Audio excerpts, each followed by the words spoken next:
Hello and welcome back to another update. It is your host Weeb Union. In this one we'll cover the latest developments throughout the front line in the Russo-Ukrainian war.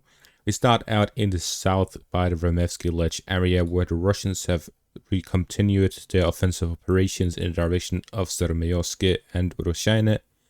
In the village of Urozhaine there is this geolocated footage showing a Russian infantry fighting vehicle moving up through the main road through Urozhaine to the southern parts of the residential area. With this, the Russians now have a proper foothold within the residential area and will likely push through it with their infantry with support from their artillery. At the same time, in the west by Staromaiorske, the Russians have moved through the southern parts, gained a foothold, and captured the school within the village of Staromaiorske. This has allowed the Russians to gain a significant foothold, capturing 20% of the village, and this will allow the Russians to now move through everywhere in the village, both in the eastern, western, and central parts of it, to move through, and they will likely continuously heavily bombard both of these villages to capture them as quickly as possible. We're seeing that the Russians are working on negating the gains the Ukrainians did during their summer offensive.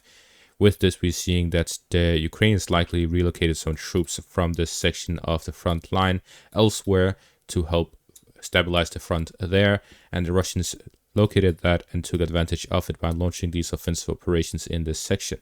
What we're seeing is that the Russians are hitting the Ukrainian positions all across the front line to weaken them and grind them down, separating them from their main defensive positions and forcing them to constantly be on the move. Similarly, we see further Russian advances here in the direction of Krasnohorivka. This is a very small advance.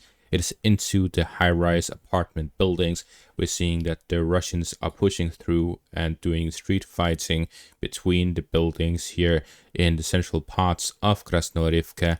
This is a very small advance, but it is pushing through these high-rise apartment complexes.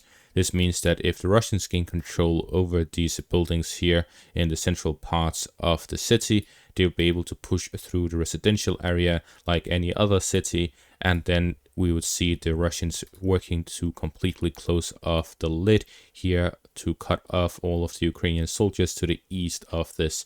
This will either force the Ukrainians to withdraw preemptively, which would be about now, or that they would be encircled.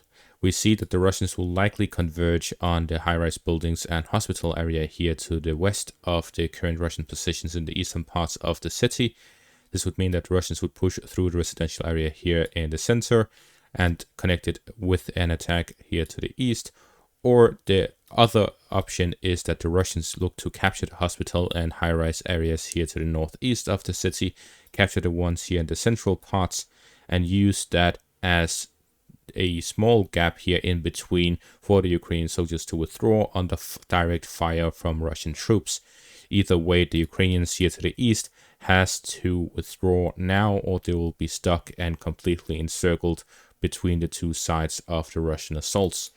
This is a significant situation and very difficult situation for the Ukrainians because their positions are being threatened in the residential area as well as in the defensible positions with fortifications and high-rise buildings in the east.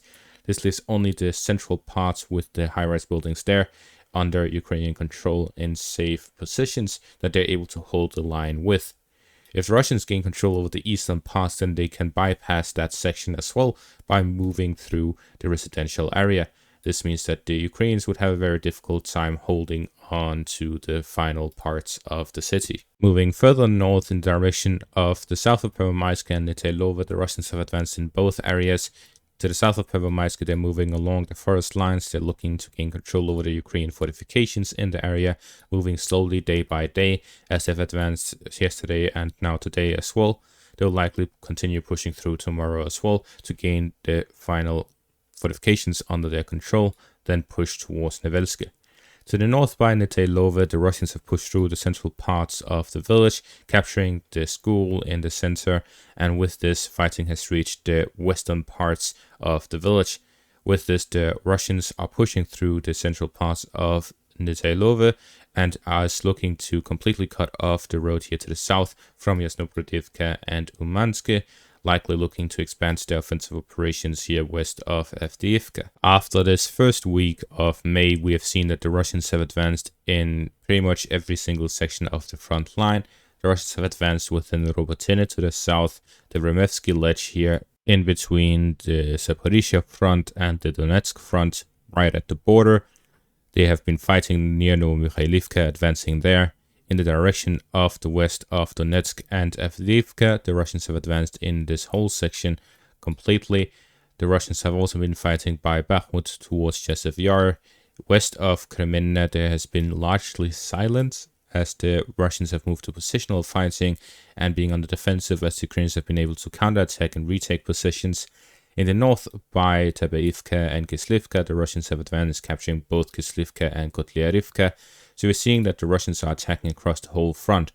This is a significant development because, as I mentioned with the analysis of the Remevsky ledge by Staromaiorske and Urozhaine, the Russians are attacking all across the front line to grind down the Ukrainian forces. This brings us to a discussion of the power balance, and this is very well explained by one of the leaders of the 3rd Azov Assault Brigade. He says in 2022, we, as in the Azov Brigade, saw an out-of-date Russian army and an insufficient number of officers with combat experience, said Deputy Commander of the 3rd Assault Brigade of the Armed Forces of Ukraine. But today we have completely different army in front of us, because the enemy is learning and developing.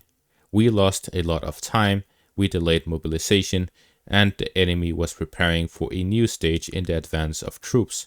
We do not know about the exact scenarios, Kharkov, South, Donbass, or all together, also with certain offensive actions on the border, but they are preparing for an attack. So the 3rd Azov Brigade's deputy leader is suspecting that the Russians will launch a massive offensive, whether it is by Kharkiv, the Donetsk region, or in the south by Zaporizhia. He does not know. It could be all three at the same time. The thing is, if we take a look at the Russian army in 2022, when the invasion began, about 200,000 soldiers at most. These did not have significant combat experience, their training was likely outdated, and they were not prepared for such a massive war that this has become. The Ukrainian army had about the same amount of troops, they were on the defensive, and they instantly started mobilizing. This eventually led to them having a significant manpower advantage, and with the aid from the west, they also had the necessary equipment to arm all of these soldiers.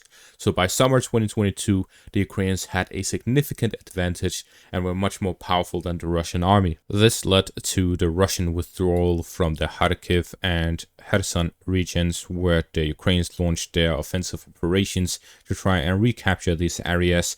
And this has led to them recapturing these areas and shifting the front line to the south. The Russians was then forced to launch a mobilization campaign, mobilizing 300,000 soldiers, or over 300,000, about 317,000 soldiers were mobilized in that period of October to November of 2022.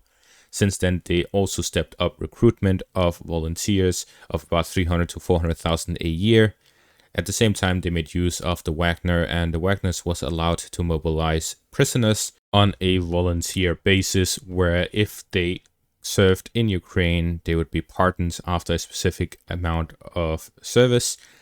This led to the Russians to stabilize the front. But even so, the Russians switched completely to defense, establishing new defensive lines in the south and allowing them to strengthen their positions and simply hold back their Ukrainian advances. The Ukrainians continuously butted their head up against the Russian wall, the Surovikin line. This made the Ukrainians lose a lot of men, a lot of experience, and a lot of weaponry. Since then, since the summer of 2023, where the Ukrainians had been using up all of their infantry in their assaults in Kherson, Kharkiv, Bakhmut, and Zaporizhia, the Ukrainian army had lost a lot of manpower and a lot of equipment. However, since the summer of 2023, Ukraine has hardly received new hardware.